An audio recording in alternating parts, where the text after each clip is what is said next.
Bonjour à toutes et à tous. Donc, je suis heureuse de vous retrouver aujourd'hui pour le premier entretien avec un grand économiste. Ces entretiens sont réalisés dans le cadre de la chaire BPCE à l'ESCP. Nicolas Namias, le président du directoire du groupe BPCE, nous a fait l'honneur d'être le président de cette chaire dont je suis le directeur scientifique. Et cette chaire porte sur la banque coopérative et mutualiste au service de l'économie. Donc, le premier économiste que je souhaitais inviter, c'est Jean-Marc Daniel, professeur à l'ESCP pendant 27 ans. Absolument. Et président de la Société d'économie politique, fondée en 1842 par les disciples de Jean-Baptiste Say, un économiste de référence pour notre école. Moi, je suis professeur affilié à l'ESCP, mais ce n'est pas à l'ESCP que nous nous sommes rencontrés, Jean-Marc. Nous avons fait connaissance après une leçon d'économie au Théâtre des Poches à Montparnasse, et donc où j'étais invitée par Adeline Ferrec, une collègue de Natexis. Et ça a été le début d'une très riche coopération. Donc, nous avons coécrit ensemble le livre Comprendre les crises économiques, qui a été traduit en anglais, publié au Royaume-Uni, aux États-Unis et en Asie sous le nom de Decoding Economic Crisis. Alors, Jean-Marc, j'aurais 3 questions pour vous, puisque comme vous êtes polytechnicien, vous divisez tout par 3. Ceux qui vous regardent sur BFM Business le savent déjà. Tout d'abord, j'aimerais savoir comment vous vous positionnez par rapport aux autres économistes de l'école. Est-ce que vous avez repris leur flambeau ou pas? Alors, merci d'abord de m'inviter, merci d'avoir créé cette chaire, et puis bonjour à tous et à toutes. Alors, effectivement, comment je me positionne? Je me positionne par rapport à de nouveau 3 éléments, donc 3 dans les 3. Le premier élément, c'est la formation que j'ai reçue. J'ai reçu une formation scientifique. Je suis ingénieur de l'école polytechnique. Et à la sortie de l'école polytechnique, il y a ce corps des administrateurs de l'INSEE qui recrute, sélectionne des économistes. Et une des premières leçons d'économie que j'ai reçues après l'école polytechnique, à l'ENSAE, qui est l'école de formation des administrateurs de l'INSEE, le professeur qui était Edmond Malinvaud, qui a été un des grands économistes de la génération des années 60, 70, 80. Edmond Malinvaud reprenait cette définition que je cite souvent de Alfred Marshall. Alfred Marshall étant un des tout premiers professeurs d'économie à la fin du 19e siècle au Royaume-Uni. Et Alfred Marshall disait que pour être économiste, il faut être un bon mathématicien, il faut avoir le goût de l'histoire et il faut adhérer au Parti libéral. Alors je me suis dit, c'est un assez bon programme, donc j'ai déjà fait des mathématiques, même si je n'ai pas la prétention d'être Newton, mais l'histoire me passionne et le Parti libéral, assez vite, on s'aperçoit que c'est véritablement, effectivement, le lieu où on fait de l'économie. Il y a un autre économiste un peu antérieur, des années 30, qui est Coase, qui est connu pour les analyses sur pourquoi il y a des entreprises, pourquoi tout le monde n'est pas artisan, et on lui demande un peu, dans un entretien un peu comme celui-là, qu'est-ce qui a fait qu'à un moment donné, il a cessé d'être membre du Parti travailliste. Et il a dit, c'est uniquement parce que je me suis mis à faire de l'économie, et quand on fait de l'économie, au bout d'un moment, on ne peut plus être membre du Parti travailliste. Il y a une contradiction entre l'idéologie et ce que nous apprennent les grands savants et les grands économistes. Alors de cette génération, de cette période où on était économiste, mathématicien et libéral, on avait quand même une très forte influence du keynésianisme. J'ai fait ça dans les années 70. Et donc, dans ces années-là, il y avait la conviction que la politique économique, telle qu'elle avait été conçue notamment par Hansen, Alvin Hansen, qui est pour les étudiants, c'est le modèle ISLM. C'est donc le modèle de référence de toute la politique économique. Ce modèle-là est interprété, réorganisé, reconçu par Alvin Hansen, allait fournir aux hommes politiques les moyens d'éviter l'inflation et le chômage. Pourtant, Hayek disait déjà que ce ne Alors, sera Hayek avait peut-être déjà pas le des cas. doutes, et moi j'arrive dans une génération où c'est la stagflation. Quand je sors de mes études économiques, on est en période de stagflation, on est en période où le chômage explose, hein, on a dépassé la barre des 2 millions de chômeurs et on va progressivement vers les 3 millions de chômeurs, et l'inflation est une inflation à 2 chiffres.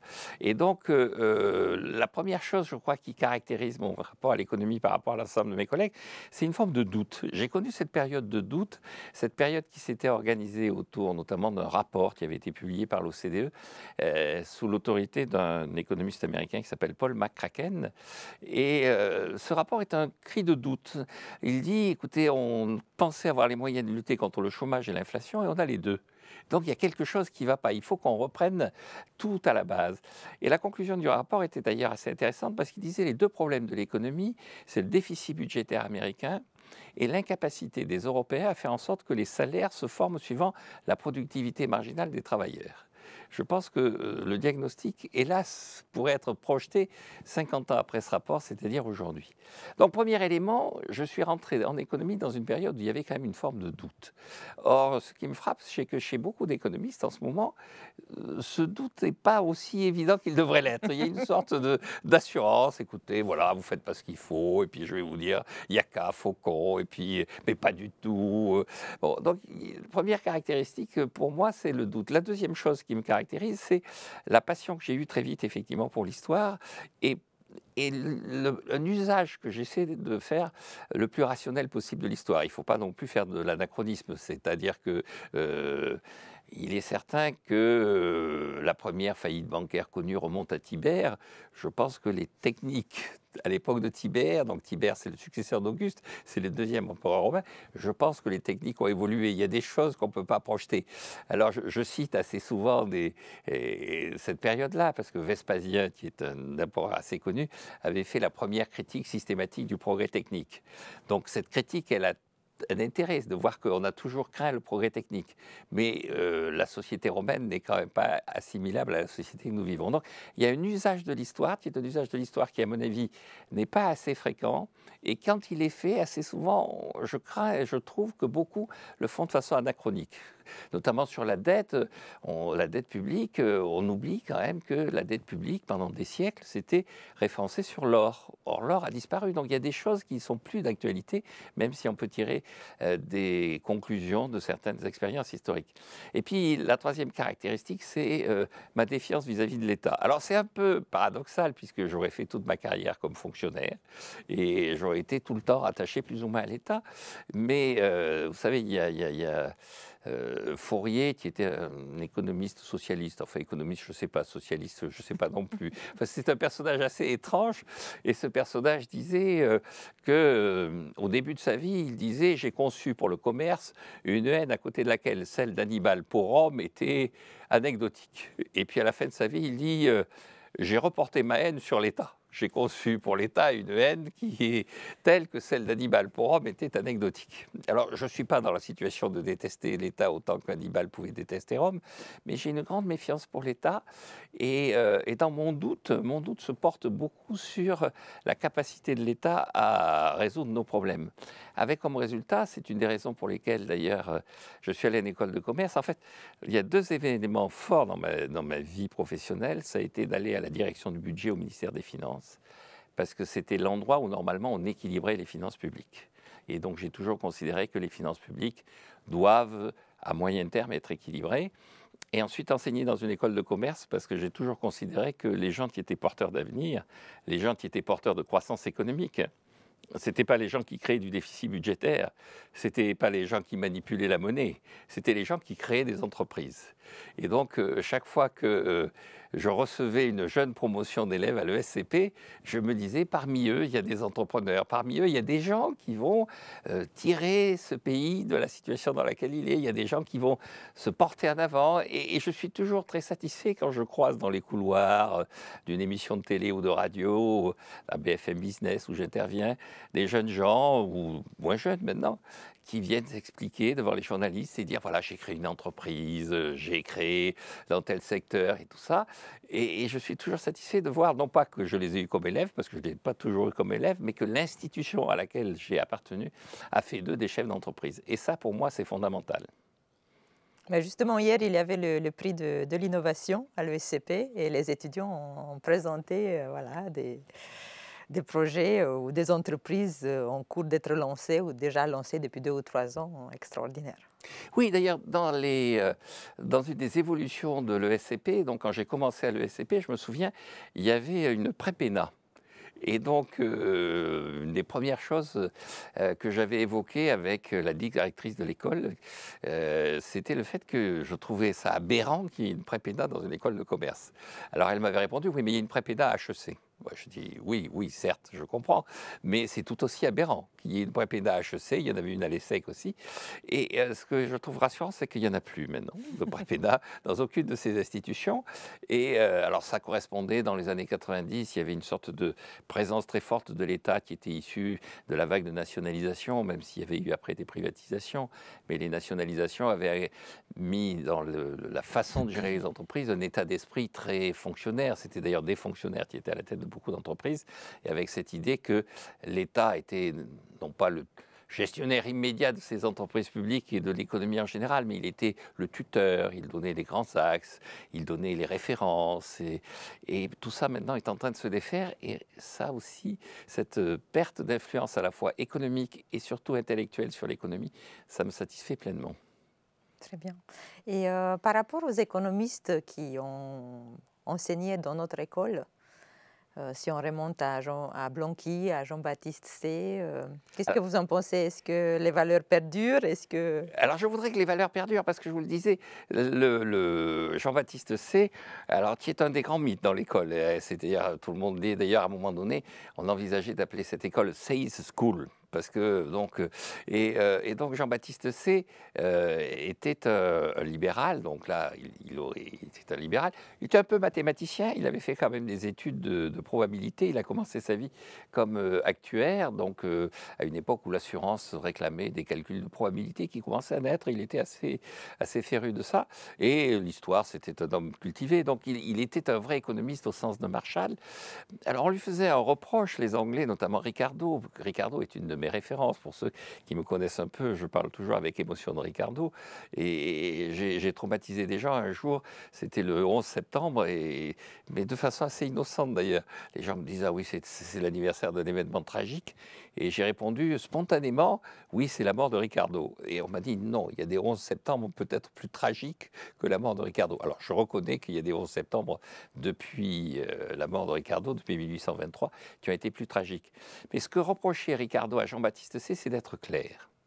Et je crois que ça, c'est un reproche que j'aurais fait plutôt à Ricardo qu'à Jean-Baptiste C. Je crois qu'une des forces de l'économie, comme une des forces de tout savoir, comme une force de toute réflexion, c'est une fois qu'on est arrivé à un certain nombre de résultats, un certain nombre d'éléments concrets que l'on puisse mettre en avant, il faut les exposer clairement. Les économistes du XVIIIe siècle qui précédaient Jean-Baptiste C, les physiocrates, sur lesquels j'ai également écrit, les physiocrates étaient persuadés que la légitimité de l'économie reposait sur leur capacité à la faire partager. Et donc Keynes, qui était le fondateur, disait « J'ai 2 types de gens à qui je dois faire partager mon message, les puissants. Et comme il était le chirurgien du roi, il pouvait faire partager ses idées au roi qu'il voyait régulièrement. Il le voyait même tous les jours, puisque les chirurgiens à l'époque étaient aussi les barbiers. Donc il rasait Louis XV tous les matins, et tous les matins, il avait une conversation avec lui. Et tout ça grâce à Madame Pompadour qui l'a introduit auprès du roi. Voilà, absolument. Et elle avait mis en avant le fait qu'il avait un discours, il était très agréable, et il saignait assez peu. Il rasait, mais il saignait assez peu. Et ça, Louis XV aimait beaucoup. Et donc, il faut avoir un discours auprès des puissants, il faut s'introduire auprès des puissants, et puis il faut avoir le soutien de l'opinion. Et les physiocrates avaient créé un journal qui s'appelait Les éphémérides du citoyen. Et par la suite, les gens qui ont créé The Economist se référaient aux éphémérides du citoyen et expliquaient bien qu'effectivement, un des enjeux, c'est de faire partager le savoir des économistes par l'ensemble de la population. Et ça, Jean-Baptiste Say s'y était employé. D'abord, il avait écrit lui aussi un journal qui n'a pas eu beaucoup de succès. Et puis ensuite, il s'est associé au projet de création de l'ESCP. Alors, il n'était pas le créateur direct de l'ESCP. Les deux créateurs sont des personnages qui ont été oubliés. Il crée ça en 1819, à une époque où la France est en train de reprendre respiration. On est 4 ans après Waterloo, 4 ans après les 700 millions de francs qu'il a fallu payer aux Alliés à titre de dommages de guerre. Le territoire vient d'être évacué, on commence à créer les caisses d'épargne, on commence à créer le livret A. Il y a une espèce de renaissance de la France par l'épargne et le travail, comme le dira par la suite Guizot, qui est un personnage de la période de Louis-Philippe. Et Jean-Baptiste Say est un des personnages de référence. Mais ce n'est pas lui qui crée l'école. Il est référencé comme étant un personnage utile, important. Et donc, ces deux anciens, d'ailleurs, c'est des demi-soldes, comme on dit, c'est des anciens grognards de Napoléon. Ils sont inspirés par un autre Lyonnais, parce que Jean-Baptiste Say est lyonnais, qui est Vital Roux, qui a donné son nom à des amphithéâtres de l'école. Et en 1819, il se lance dans cette aventure.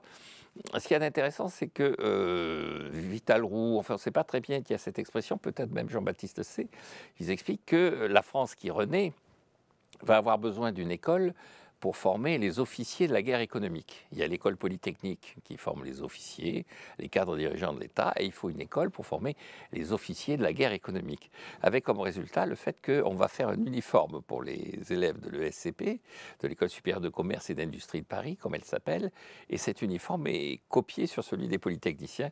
Et il y en a encore des traces dans l'école, quand on croise l'école avenue de la République. Il y avait à l'époque, avant les travaux qui ont lieu en ce moment, il y avait à l'étage du directeur, il y avait un portrait d'un élève en uniforme. Et il y avait à côté un portrait d'Adolphe Blanqui. Et donc Adolphe Blanqui, c'est aussi quelqu'un que j'aime beaucoup. D'abord parce que c'est le frère du révolutionnaire. Et ce que je trouve intéressant dans ce pays, c'est que le révolutionnaire, dont l'objectif, il le disait lui-même, dans la première semaine où on prend le pouvoir, il faudra tuer 10 000 personnes. On lui a donné un boulevard à Paris, qui est un élément de référence. Le brave Adolphe Blanqui, dont l'objectif était d'améliorer la condition des gens, de créer de la richesse, de créer une école pour informer et pour former les gens prêts à justement contribuer à créer de la richesse, lui, il n'a droit à rien, aucune rue, aucune référence, aucune admiration publique affichée, ce qui me paraît être une erreur. Et donc, il va porter sur les bras cette école jusqu'à sa mort en 1854. Ce qui est intéressant, c'est que l'école est un internat. L'école est déjà dans le 11e, puisqu'elle est rue Amelot. Donc la rue Amelot, c'est vers la station de métro Filles du Calvaire. Et l'école survit à tous les aléas politiques qui peut. Adolphe Blanqui la porte. Et donc, aussi bien Jean-Baptiste Say, qui est l'économiste clair, libéral, mathématicien et historien, et Adolphe Blanqui, qui est l'homme courageux, qui assume le fait que c'est l'entrepreneur et pas les exaltés révolutionnaires qui veulent couper 10 000 têtes, qui sont porteurs d'avenir. Ces deux hommes constituent pour moi une référence, effectivement. Donc, ce sont eux qui sont notre fonds de commerce, pour ainsi dire. Oui, c'est notre fonds de commerce, c'est eux qu'il faudrait d'ailleurs mettre davantage en valeur. Encore une fois, on a beaucoup utilisé, à un moment donné, on se disait, on va utiliser Jean-Baptiste Say, mais c'est dommage de ne pas plus l'utiliser. D'ailleurs, quand vous regardez les livres anglais sur les économistes français, il y a assez peu d'économistes français qui sont cités dans les références anglaises. Et en général, ça s'arrête à Jean-Baptiste Say.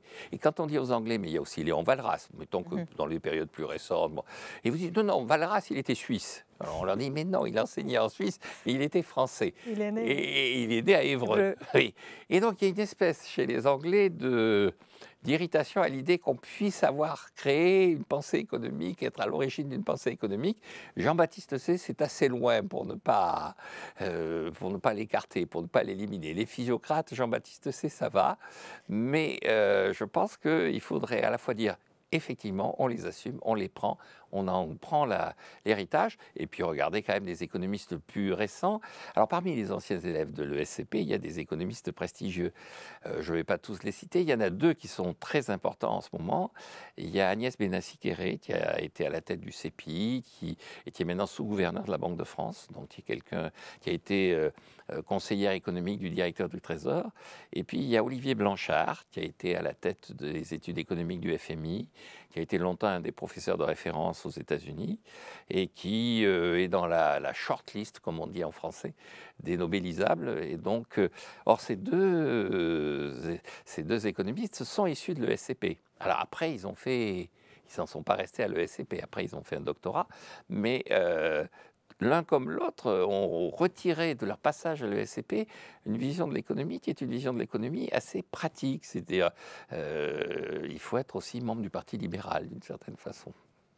Oui, ça va avec. Oui, pour revenir aux économistes, il est vrai que bon, quand j'ai essayé de publier notre livre à l'étranger, j'ai vu que quand même on importe tous leurs économistes, mais quand il s'agit, nous, d'être publiés en anglais, c'est une autre histoire. Oui, absolument. Il y a la conviction chez les Anglais, les Anglo-Saxons d'une façon générale, que finalement, c'est eux qui ont fini par devenir le lieu et on le voit dans la distribution des prix Nobel. Les prix Nobel sont, pour l'essentiel, des Américains. Mais quand on gratte un peu, ils ont tort de réduire ça à uniquement des Américains, parce que ce que j'ai trouvé intéressant quand j'ai regardé ça d'un peu plus près, c'est qu'effectivement, il y a beaucoup d'Anglais, mais il y a aussi beaucoup de gens venus d'Europe centrale, notamment de Tchèques. Alors Schumpeter était tchèque, Friedman était d'une famille d'origine tchèque, Lucas, qui est le grand, un des économistes que j'admire le plus, qui est un des théoriciens de la nouvelle macroéconomie classique, était aussi d'origine tchèque. Alors évidemment, ils ont un passeport américain, leurs ancêtres ont quitté l'Empire austro-hongrois, mais ils ont quand même, quand on regarde un peu dans les détails, ils ont conservé un souvenir de la culture tchèque. Et je dis toujours, les Anglais et les Tchèques ont laissé dans l'histoire de la littérature la trace de peuples qui ont beaucoup le sens de l'humour. Et je pense que les économistes pourraient se souvenir de ça, c'est-à-dire que le fait que les gens qui ont véritablement fondé, structuré, fait évoluer l'économie venaient de pays où on a le sens de l'humour. Ça pourrait être utile. Oui, pour mettre les choses en perspective et relativiser. Et relativiser, retrouver et ne pas se prendre au sérieux. Voilà, et retrouver l'esprit du doute que Malinvaud et la stagflation avaient créé en mon esprit dans les années 70. Pensez-vous que les Anglais, les économistes anglais dominent les autres puisque c'est la langue anglaise qui est la langue mondiale? Alors c'est sûr que le fait que la langue anglaise soit devenue la langue mondiale les a aidés. C'est-à-dire qu'il y a eu une conjonction historique, il y a toujours une puissance dominante et sa langue s'impose comme étant la référence. Les physiocrates, ils publiaient en français, tout le monde les lisait en français et ils avaient une influence colossale. C'est Voltaire, quand il publie un conte d'économie qui s'appelle L'homme aux 40 écus, et il dit l'Europe entière publie sur les blés. Et il explique qu'en fait, l'Europe entière publie effectivement sur les blés. C'est-à-dire, elle publie sur l'agriculture et elle publie en français. Les gens qui s'intéressent à l'économie, à l'agriculture au XVIIIe siècle parlent de blé, ils ne parlent pas d'autre chose, ils utilisent les mots français. Et puis donc la décadence, en fait, l'élimination de la France et de la Chine, d'ailleurs un peu au même moment, au début du 19e siècle, comme des puissances de référence, font émerger le Royaume-Uni. Donc la langue anglaise prend son essor, elle s'affirme, le français continue à être en rivalité, et ce qui achève le français, c'est que la puissance dominante qui suit parle de nouveau anglais. C'est-à-dire il y a une séquence où c'est le Royaume-Uni, puis les États-Unis, et donc l'anglais s'impose assez naturellement, et ça a comme conséquence qu'effectivement, quand vous êtes anglais, spontanément, les textes que vous sortez sont plus faciles, conçus de façon plus facile que si l'anglais n'est pas votre langue maternelle. Et puis les réseaux se constituent autour de la puissance dominante. Le Voltaire d'aujourd'hui, il habite à New York et il est persuadé que les gens qui publient sur les blés publient en anglais. Les gens ne parlent plus de déficit public et mon obsession, mais de fiscal déficit.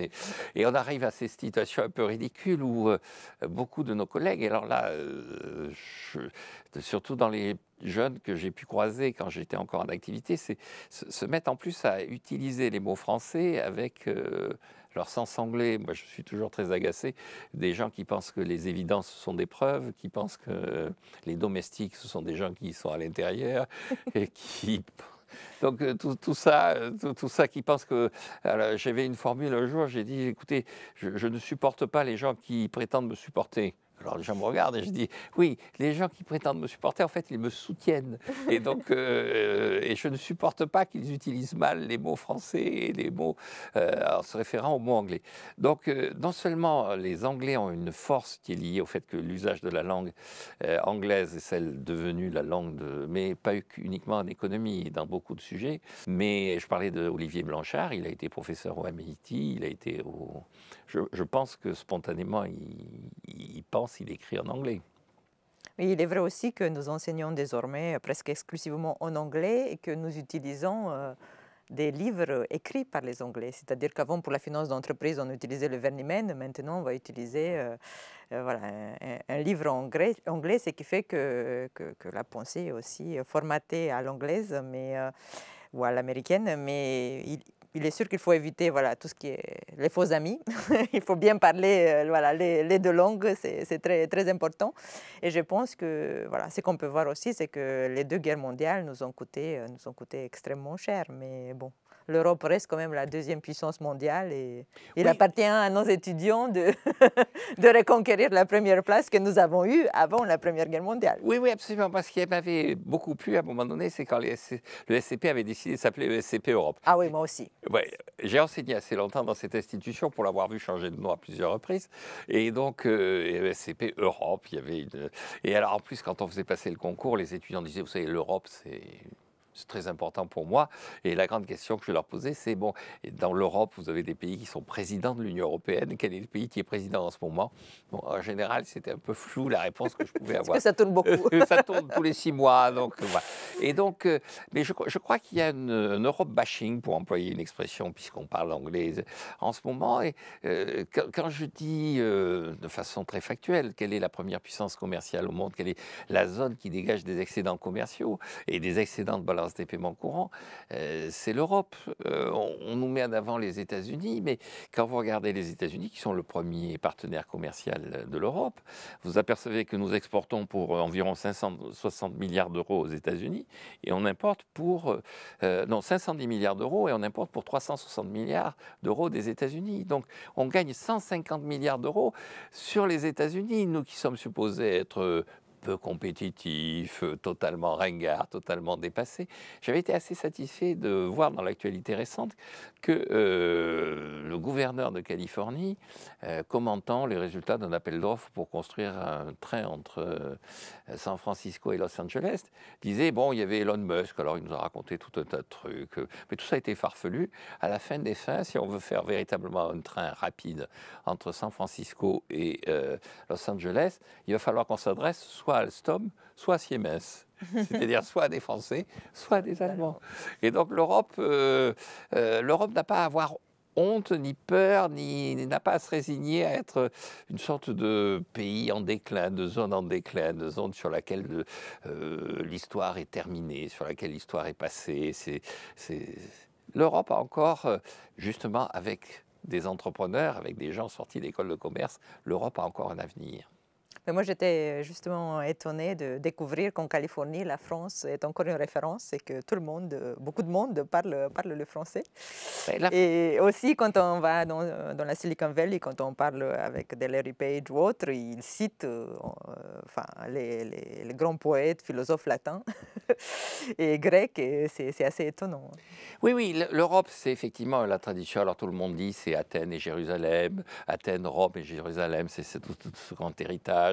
Et puis, mais c'est aussi, quand on regarde, alors on parle des prix Nobel d'économie, certes les prix Nobel d'économie sont américains, mais les prix de littérature, Nobel de littérature, sont européens assez souvent.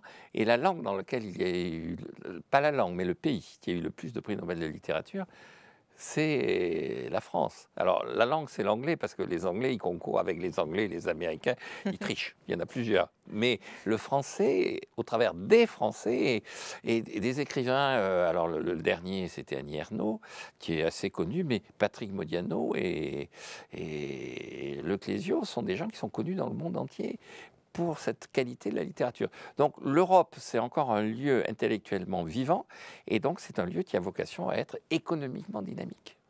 Oui, absolument, parce qu'il y a tout pour que l'innovation fleurisse. Absolument. Si l'État la laisse fleurir.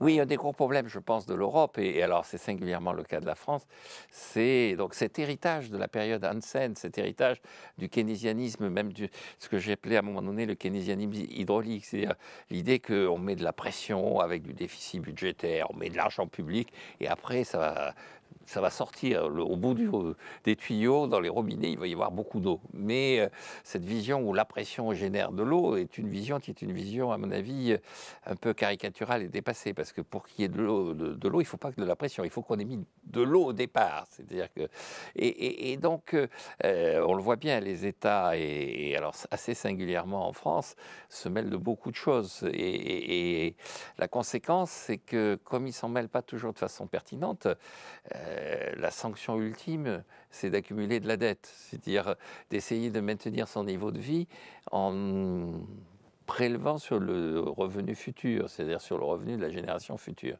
Mais en la matière, là aussi, les Européens sont dans une situation délicate, singulièrement les Français, mais les Américains, c'est encore pire.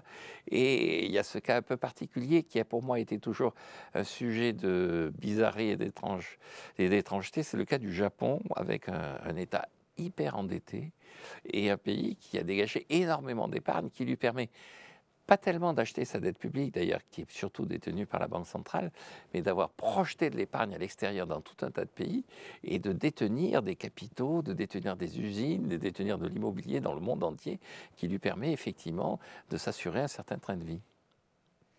Et si nous pensons, si nous revenons à la France et puis à l'Europe, quels seraient les enjeux de l'économie d'aujourd'hui? Alors je pense que pour l'économie européenne et singulièrement l'économie française, le premier enjeu, et ça je crois que tout le monde sera d'accord, c'est l'évolution de la démographie. C'est-à-dire que tout le monde est d'accord pour dire que fondamentalement, je parlais du Japon à l'instant, un pays vieux a vocation aussi à aller chercher de la jeunesse à l'extérieur. Alors il peut aller chercher de la jeunesse par l'immigration, c'est pas le choix des Japonais, il peut aller chercher de la jeunesse. C'est sûr que non. Non, ça, on peut le dire. Quand on regarde d'ailleurs, c'est très frappant. Les Japonais ont dit encore récemment, mais vous savez, on n'est pas aussi repliés sur nous-mêmes que vous le dites, et ils ont donné le nombre de gens ayant immigré au Japon l'année dernière. Et quand vous regardez, les 3/4 sont des Japonais qui vivaient en Corée, qui descendent de vieilles familles japonaises de Corée et qui sont en train de revenir au Japon. Enfin, donc il y a une espèce de bloc culturel japonais qui fait que ils n'ont pas choisi l'immigration, ils ont choisi la projection de l'épargne. Et donc l'Europe va avoir ce même dilemme, soit projection d'épargne, soit immigration. L'Allemagne projette beaucoup d'épargne, l'Italie aussi. C'est-à-dire l'Italie qui est une des surprises démographiques des 20 dernières années. L'Italie qui, au début du XXe siècle, était une puissance démographique colossale. Les Italiens sont partis aux États-Unis, les Italiens se sont beaucoup déplacés à la surface de la planète. Là, c'est un pays qui vieillit très très vite, mais qui dégage de l'épargne. Le problème de la France, c'est qu'elle ne veut pas d'immigration apparemment. Enfin, je ne vais pas rentrer dans des considérations politiques, mais les débats sur la loi immigration ont montré qu'il y avait une réticence assez forte à l'immigration et elle ne dégage pas d'épargne. C'est un pays qui a un déficit de sa balance des paiements courants, ce qui est le cas de la France. Depuis 2002, la France est en déficit systématique de sa balance des paiements courants, est un pays qui ne dégage pas assez d'épargne. Et donc je dirais le premier problème de l'Europe, c'est l'articulation entre son épargne et sa démographie. Alors, le deuxième problème, qui est un problème que l'on met en avant assez systématiquement, qui est un peu lié au précédent, c'est l'évolution de l'efficacité du travail, c'est-à-dire la productivité. Alors la productivité, c'est un Français qui a introduit cette notion, c'est Jean Fourastier. Tout le monde connaît Jean Fourastier pour les 30 Glorieuses. Ouais. Les 30 Glorieuses. Je pense que tous les étudiants qui ont fait prépa ont lu les 30 Glorieuses. Ça fait partie des éléments qu'on leur demande de lire de façon assez systématique. Mais alors Jean Fourastier avait mis en avant justement dans les 30 Glorieuses le rôle fondamental de la productivité. Et il disait, la question qui va se poser, c'est est-ce qu'on va pouvoir durablement et en permanence avoir de tels gains de productivité? Ce qui s'est passé au XXe siècle est spectaculaire. Et donc, est-ce qu'on va pouvoir maintenir ça? Il faut bien voir que entre 1890 et aujourd'hui, si on prend les pays du G7, c'est-à-dire les pays qui font la course en tête de façon systématique depuis 1890, les États-Unis, le Canada, les 4 pays européens, France, Allemagne, Angleterre, Italie, enfin Royaume-Uni, Italie et le Japon, on s'aperçoit que l'augmentation de la productivité a été de 2,5% en moyenne tous les ans. Alors, en moyenne, il y a des périodes très fortes, les périodes de guerre, c'est assez bizarre, c'est assez difficile à mesurer. Ce qui est intéressant, c'est de voir ce qu'on a fait de cette productivité. On en a fait à 1,8% du pouvoir d'achat et à 0,7% du temps libre. Donc, on arrive à ces 2,5%. Là, maintenant, les meilleures évaluations de productivité nous disent, dans les années qui viennent, si l'intelligence artificielle est aussi à la hauteur que ce que l'on peut espérer, on devrait tourner entre 1 et 1,5%, c'est-à-dire une croissance de la productivité de 1 point en dessous de ce qu'elle a été dans la période longue. Mais après, Philippe Aghion disait qu'elle est peut-être sous-estimée de 0,7, donc voilà. Voilà, alors le véritable enjeu, c'est effectivement... Est-ce qu'elle est bien calculée? Voilà, est-ce qu'elle est bien calculée? Est-ce que, effectivement, à court terme, on a une vraie vision de ce qui se passe? Est-ce qu'à moyen et long terme, on ne va pas vivre des grandes révolutions? Est-ce que tout ce qui est dans les tuyaux ne va pas finir par déboucher sur une explosion de la productivité? Alors là, des avantages du débat économique et de la diffusion de la pensée économique mondiale, et c'est que nos collègues américains sont sur tout le spectre possible des opinions. Il y a ceux qui nous annoncent la stagnation séculaire, c'est fini, il ne va plus rien se passer, circuler, il n'y a rien à voir. Et il y a ceux qui nous disent, vous savez, la prévision de Keynes nous disant qu'on finirait par ne travailler que 32 ou 28 heures par semaine et qu'on mènerait une vie de pays de cocagne sera largement dépassée. On va pouvoir pratiquement ne rien faire. La machine va tout faire. L'intelligence artificielle va nourrir notre croissance de façon spectaculaire. Alors, dans l'immédiat et à court terme, je pense qu'on le voit bien, la productivité n'est pas là, même si elle est mal mesurée, on voit bien qu'il y a quand même, avec une conséquence, c'est que beaucoup de pays, pour entretenir un niveau de vie, pour maintenir un niveau de vie, multiplient ces astuces autour de la dette publique. On donne des revenus qu'on n'a pas, en disant, mais vous allez voir, ça se terminera bien, un jour elle va revenir, la croissance, c'est un peu ce que nous disent notamment en France nos dirigeants. La meilleure moyenne de rembourser la dette, c'est de faire de la croissance. Alors on dit, oui, mais alors, elle est où cette croissance? Patience, patience. Et donc, je crois qu'il y a un véritable problème qui va être un problème de réponse à cette perte momentanée, j'espère, c'est ce qu'espère aussi Philippe Aghion, de la productivité, cette perte de croissance potentielle par la productivité qui supposerait qu'on travaille davantage. C'est-à-dire, puisqu'on a converti une partie de la productivité en temps libre, il faut convertir l'absence de productivité en temps de travail. Et donc, je crois que les deux maîtres mots pour moi de l'avenir de l'Europe, c'est épargne, travail. Alors c'est assez amusant parce que c'est un des personnages du 19e siècle qui était le ministre de Louis-Philippe qui disait ça, enrichissez-vous par le travail et par l'épargne. Et comme Louis-Philippe est le symbole de ce qu'il y a de plus ringard dans l'histoire de France, j'hésite à le dire. Mais enfin, pourtant, fondamentalement, je trouve que c'est une assez bonne idée. Déjà, Turgot, il expliquait qu'il faut que l'État ne doit pas... qu'il ne faut pas qu'il se mêle de quoi que ce soit parce qu'il est impossible qu'il connaisse toute la réalité, qu'il ait tous les paramètres nécessaires pour qu'il prenne une bonne décision. Absolument. Turgot qui était un haut fonctionnaire, Turgot qui avait vécu de façon assez concrète d'ailleurs. Avant d'arriver à ses conclusions, Turgot, donc il est dans la mouvance de Quesnay, des physiocrates, mais c'est un homme de terrain. Il a été intendant, enfin l'équivalent de préfet à Limoges, et il a vraiment observé comment ça se passait et tout ça. Et donc, il fait partie de ces gens, effectivement, qui sont persuadés que l'État ne peut pas tout savoir, ne peut pas tout faire. D'ailleurs, Jean-Baptiste Say a une formule célèbre. À un moment donné, alors, il réagit à Chaptal. Chaptal, c'était l'équivalent du ministre de l'Industrie sous Napoléon. Et donc, Chaptal n'est plus connu, et encore que pour la chaptalisation, mais je pense que même maintenant, les gens ne savent pas ce que c'est que la chaptalisation, qui consistait à mettre du sucre dans le vin pour augmenter le degré. Maintenant, on essaie plutôt de faire l'inverse.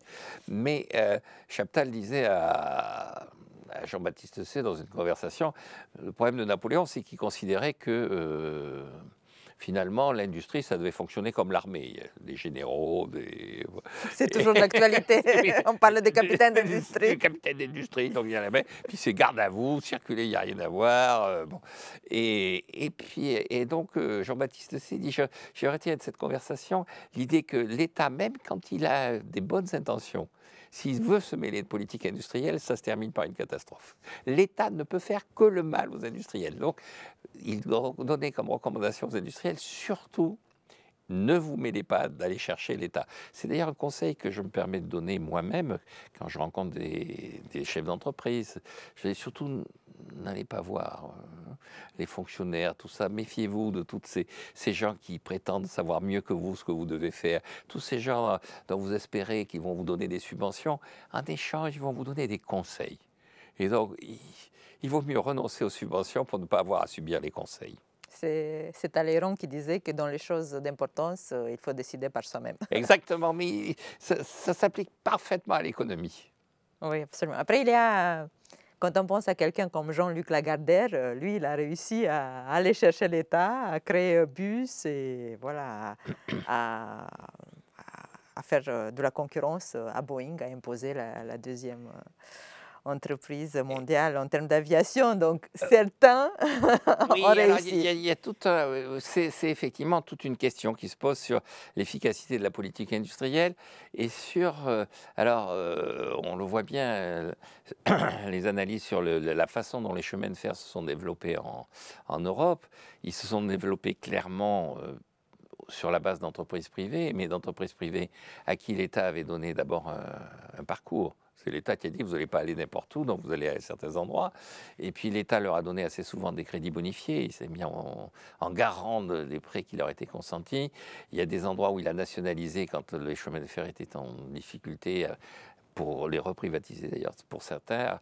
Donc je ne dis pas que l'État doit être totalement absent. Je dis que l'État doit garder son rôle. Et je pense que l'État doit être plutôt, pour reprendre une image du bâtiment et des travaux publics, vous savez, on fait la différence entre les maîtres d'ouvrage et les maîtres d'œuvre. Le maître d'ouvrage définit le programme, le cadre, ce qu'il attend des travaux, et le maître d'œuvre met, donc par définition, met en œuvre le programme qu'on lui a confié, et c'est lui qui définit les conditions dans lesquelles va se développer le chantier, qui va arrêter les matériaux dont on a besoin pour le chantier, et qui à la fin va donner au maître d'ouvrage le résultat de ses attentes. Je crois que l'État est un peu maître d'ouvrage potentiel et ne doit surtout pas être un maître d'œuvre. Ah, nous sommes entièrement d'accord. Et alors l'économie, s'il faut la réinventer, qu'est-ce qu'il faudrait faire? Alors, je pense que la science économique est de nouveau, je pense, dans une période de doute, comme quand j'ai commencé. Cette période de doute avait été plus ou moins effacée par la foi en la politique monétaire. Il y avait une sorte de fascination pour la politique monétaire qui avait atteint pour moi son apogée avec Greenspan. Vous savez, cette formule, alors qu'on cite, mais qu'il a vraiment utilisée, mais on la cite hors de son contexte, mais qui est quand même assez révélatrice. Et quand on l'interroge, il est devant le Congrès et il y a un représentant ou un sénateur d'un État style Idaho, ou de ces États que les gens de Washington ont tendance à un peu mépriser, et qui lui pose une question et qui conclut en disant « Si j'ai bien compris, à ce moment-là, Greenspan l'arrête et dit « Si vous avez compris ce que j'ai dit, c'est que je me suis mal exprimé. » Et cette idée que le banquier central ne doit pas être compris, que s'il est compris, qui va à rebours de ce que disait Jean-Baptiste, c'est le rôle de l'économiste, le rôle de l'acteur en économie, c'est d'être compris du grand public et de l'opinion publique. Mais cette idée, c'était une sorte de transformation en un gourou du banquier central. Il s'occupait de tout, il allait s'occuper de tout. Et on a atteint la limite, à mon avis, de l'exercice après Greenspan, d'abord au travers de la crise de 2008-2009, dont nous parlons d'ailleurs dans notre livre commun, où on voit bien qu'il y a quand même la finance a joué un rôle qui dépasse le simple cadre cyclique. Dans les crises, naturellement, il y a un cycle. Le cycle fait partie de la réflexion économique, mais il y a quand même des éléments aggravants. Et là, la façon dont a été gérée la finance dans les années 2000, façon qui est associée à Greenspan, a conduit à donner à la crise le tour dramatique qu'elle a eu. Et donc, cette fascination a de nouveau atteint ses limites après 2008-2009 dans l'affaire de la Covid. Moi, je me souviens de François Villeroy-Gallo, gouverneur de la Banque de France, annonçant au début, rassurez-vous, nous allons sortir le bazooka monétaire. Bon. Et puis, au bout de 3 semaines, de nouveau interrogé, faisant une sorte d'aveu, mais d'évidence, et évidence non pas au sens de preuve, mais évidence au sens français du terme, au sens profond de ce terme, disant, écoutez, je ne suis pas médecin, ce n'est pas moi qui détiens la solution. Et donc, cette idée que tout ne peut pas passer par la politique monétaire, et on le voit bien en ce moment, d'abord la vague d'inflation a pris au dépourvu les banques centrales, elles ont été dans un discours et dans un langage qui a varié, qui a montré qu'elles ne maîtrisaient pas totalement ce qui se passait. Maintenant, elles disent, bon, il n'y a plus d'inflation, c'est grâce à nous, mais un certain nombre de gens comme Paul Krugman disent, elles sont moins les gens qui ont réussi à colmater la brèche que les mouches du coche de la fable de La Fontaine. Elles s'agitent autour de la diligence, mais la diligence est montée sans eux, la diligence a avancé sans eux. Et d'une façon plus générale, il y a toute une interrogation sur la capacité, effectivement, du fait de gérer les taux d'intérêt à recréer de la croissance économique. Et puisque la croissance économique, je le disais, c'est de la productivité, les politiques monétaires ne pourront pas répondre à ça. Moyennant quoi, si on n'a plus la politique budgétaire qui est devenue de la stagflation, si on n'a plus Greenspan, et si vous avez compris ce que j'ai dit, c'est que je me suis mal exprimé, il va falloir réinventer. Et donc je crois que réinventer, c'est revenir vers le chef d'entreprise, vers l'entrepreneur, vers la réflexion. Alors on parle beaucoup croissance endogène, Schumpeter, destruction créatrice. Je crois que cette approche de l'économie par un peu la microéconomie et de façon plus générale par celui qui crée vraiment de la richesse à l'origine, celui qui par son travail crée de la richesse, c'est à la fois ce qu'il y a de plus porteur et c'est ce qui devrait être au centre maintenant des réflexions économiques. Puis alors il y a un deuxième champ qui me surprend toujours, c'est tout le raisonnement de l'économie comportementale. Anthropologique et tout ça. Et alors, bon, ça nourrit des anecdotes, ça nourrit des... Après, c'est toutes les limites de la psychologie, de tous ces genres, de la sociologie, de toutes ces réflexions, qui plus est, qui sont des réflexions qui, par rapport à l'économie, sont beaucoup moins mathématisées, beaucoup moins... Et donc, on donne l'impression d'être moins scientifique que la démarche des économistes. Après tout, calculer un multiplicateur keynésien avec une équation, c'était rassurant. Ça ne marchait pas, mais c'était rassurant. C'est comme certains modèles économétriques avec lesquels on fait les prévisions. Des prévisions et donc il y avait une espèce de jeu avec de l'économétrie très développée, favorisée par le développement de l'informatique, donc ça prenait des proportions considérables. Des gens qui font des théories de des séries temporelles, tout ça. On fait des prévisions. On se trompe et après on fait une nouvelle série d'articles pour expliquer pourquoi on s'est trompé et donc il y a toute une chaîne intellectuelle. Il y avait quelque chose qui était à la fois frustrant mais qui avait quand même une sorte de... Quand on regardait dans les détails, on pouvait y trouver dans tout ça une vraie lecture de l'économie. Et puis il y avait des initiés qui justifiaient leur statut. Avec ça. Alors après, effectivement, il y avait des gens, on est rentré dans le côté gourou. Si vous avez compris, non. Non, je me suis mal exprimé, on va repartir. À la base, vous n'êtes pas là pour comprendre, vous êtes là pour payer, mais pas pour comprendre. Mais dans l'économie comportementale, il y a beaucoup, je dirais, d'anecdotes pour reprendre, c'est-à-dire la distribution de certains types de tissus dans certains pays africains. Moi, ce qui m'a frappé dans le livre de Richard Thaler, qui est le livre de référence qui lui a valu le prix Nobel d'économie, donc Richard Thaler est un grand spécialiste de l'économie du comportement. Donc vous avez l'histoire de la mouche dans l'aéroport d'Amsterdam et dans les toilettes de l'aéroport d'Amsterdam. Mais vous avez tout un tas d'anecdotes aussi. Vous avez quasiment un chapitre où il se pose la question de savoir à quel moment il faut vendre le vin qu'on a dans sa cave. Parce que si on le vend trop tôt, on se dit oh, c'est ridicule. Enfin, le consomme, on le boit. Si on le consomme trop tôt, on se dit mais c'est ridicule. Il aurait pu prendre 2 fois, 3 fois plus de valeur puisque le vin en vieillissant prend de la valeur. Mais il dit mais si on fait ce raisonnement, d'ailleurs que ce que Keynes avait déjà souligné en son temps, à la fin des faits, on ne boit jamais le vin. On se dit mais il va encore prendre de la valeur. On attend. Et donc, bon. c'est intéressant, mais je pense que la population, la société attend autre chose des économistes que des considérations sur les mouches dans les toilettes de l'aéroport d'Amsterdam et sur la gestion de ses caves, de sa cave de vin vieux. Oui, oui, certes. Même lui, il disait que quand il est traité de sociologue par ses confrères économistes, ce n'est pas un compliment. Oui, absolument. Oui, oui, pourtant, ça je confirme. Pour un économiste sociologue, c'est pas forcément un compliment. Voilà, c'est pas forcément. Et pourtant, quand on regarde chez Google ou dans toutes ces entreprises américaines, ce sont les sociologues qui les ont créées, qui ont fait qu'ils sont devenues des entreprises tellement puissantes au niveau mondial. Oui, il est clair, il est évident que ce doute dont je parlais sur la politique budgétaire quand j'ai commencé à être économiste, ce doute maintenant qui rejoint la politique monétaire, ce doute global sur la macroéconomie, sur la capacité de l'État à être véritablement le régulateur et un régulateur positif, un régulateur efficace, un régulateur qui répond aux questions et aux angoisses de la population, ce doute effectivement fait que une analyse plus simple, plus fine, plus directe, encore une fois, plus microéconomique de la réalité que nous vivons est utile. Et l'accumulation des données, le data scientist est en train de devenir un des personnages clés de notre vie.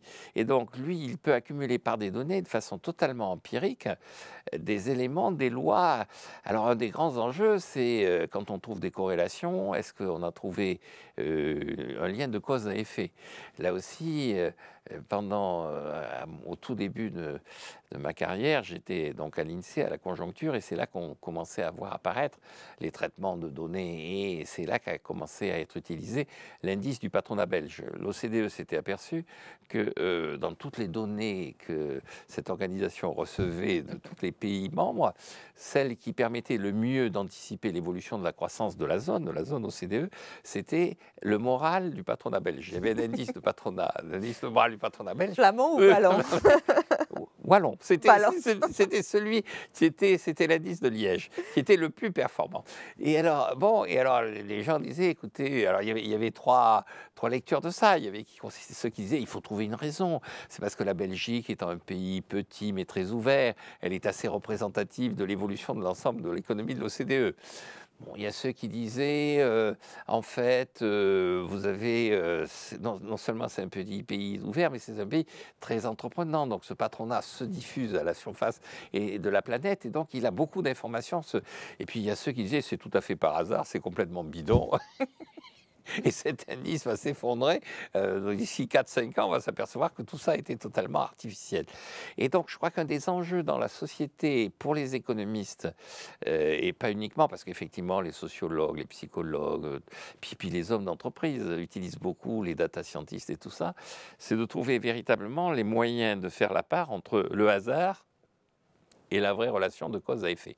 Et pour ça, la réflexion, la théorie économique est normalement là pour ça, c'est-à-dire de dire, écoutez, en théorie économique, la relation de cause à effet, c'est que les gens sont intéressés, c'est qu'on ne peut pas vivre durablement au-dessus de ses moyens, c'est que le déficit d'aujourd'hui, c'est la baisse de revenus de demain, c'est un certain nombre de choses comme ça, qui sont à la fois d'évidence, de bon sens, mais aussi qui peuvent être construites un peu plus scientifiquement, de façon plus élaborée. Et donc, on va avoir beaucoup de données, l'économiste aura besoin de traiter ces données, l'économiste devra se dire que finalement le gourou de la Banque centrale ou le maître des horloges, le maître des actions du déficit budgétaire ne sont pas l'alpha et l'oméga, mais qu'il faut tout mettre ensemble. Donc il y a beaucoup d'enjeux pour les économistes. Ce qui est bien au niveau de la Banque centrale européenne, c'est que d'emblée, Jean-Claude Trichet ne s'est pas positionné comme un gourou.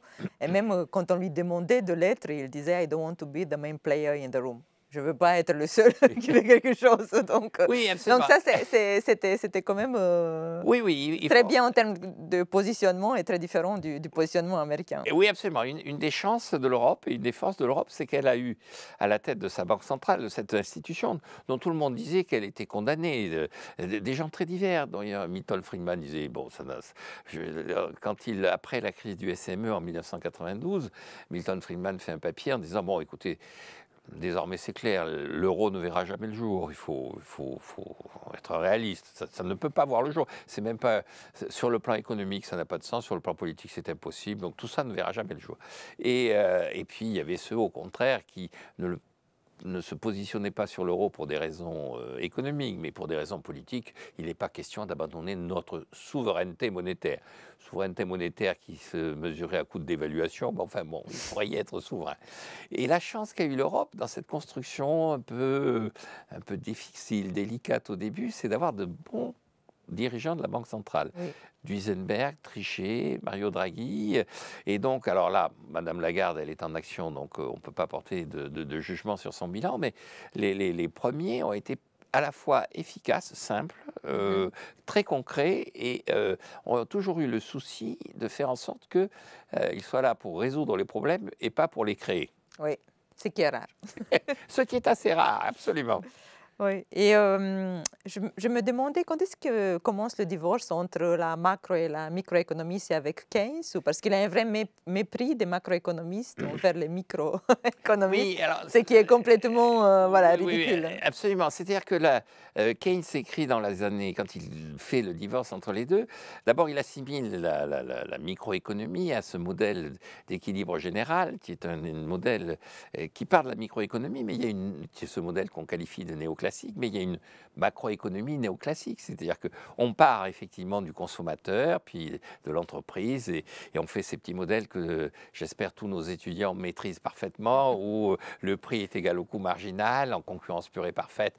Avec les 5 conditions de la concurrence pure et parfaite, le coût marginal est égal au coût moyen à l'équilibre, l'utilité marginale est égale au prix, enfin, etc., etc. Tout ce petit modèle, ensuite, on le fait grandir, c'est-à-dire on commence avec un consommateur qui est Robinson, puis Robinson rencontre vendredi, ça fait 2 consommateurs, une Robinsonade, une boîte d'Edgewers, et puis on grandit comme ça et on arrive à des résultats qui sont applicables normalement à l'ensemble de l'économie.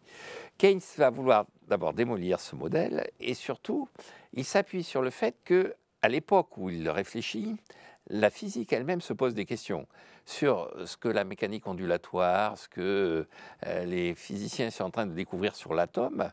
C'est la question qui se pose sur ce qu'ils sont en train de découvrir, c'est la compatibilité avec ce que Einstein, par ailleurs, est en train de découvrir sur le mouvement des planètes.